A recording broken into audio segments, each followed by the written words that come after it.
লাইনে বসে প্রেম করতে গিয়ে ট্রেনে কাটা পড়লেন প্রেমিক প্রেমিকা। এ ঘটনায় এলাকায় প্রায় শোকের ছায়া নেমে এসেছে। পরিবার থেকে প্রেমের সম্পর্ক মেনে না নেওয়ার অভিমানে তারা ট্রেনের নিচে গিয়ে ঝাঁপ দিয়ে আত্মহত্যা করেছেন বলে ধারণা করা হচ্ছে। তবে প্রত্যক্ষদর্শীরা বলছে তারা রেল লাইনে বসে প্রেম করতে গিয়ে ট্রেনে কাটা পড়েছে।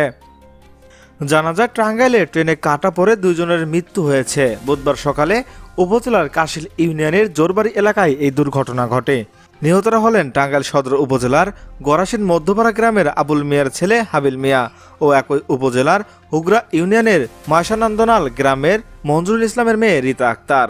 তারা দুজনেই ভাতকুড়া এলাকায় আলাউদ্দিন টেক্সটাইল মিলস লিমিটেডে শ্রমিকের কাজ করতেন।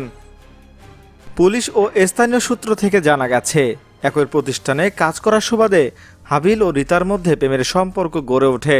সম্প্রতি বিষয়টি জানাজানি হয়। পারিবারিকভাবে তাদের প্রেমের সম্পর্ক মেনে না নেওয়ায় মঙ্গলবার সন্ধ্যা থেকে তারা দুজনেই কর্মস্থল থেকে বের হয়ে নিখোঁজ ছিলেন। বুধবার সকালে বাসাইল জোরবাড়ি রেল লাইনে স্থানীয়রা তাদের লাশ দেখতে পেয়ে রেলওয়ে পুলিশকে খবর দেয়।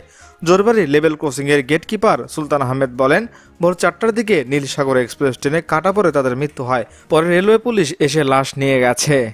দর্শক, আত্মহত্যায় কি এটার সমাধান? কমেন্ট করে জানাবেন আপনাদের মূল্যবান মতামত। এখনকার মতো এখানে শেষ। পরবর্তী আপডেট জানতে সাথেই থাকুন। ধন্যবাদ।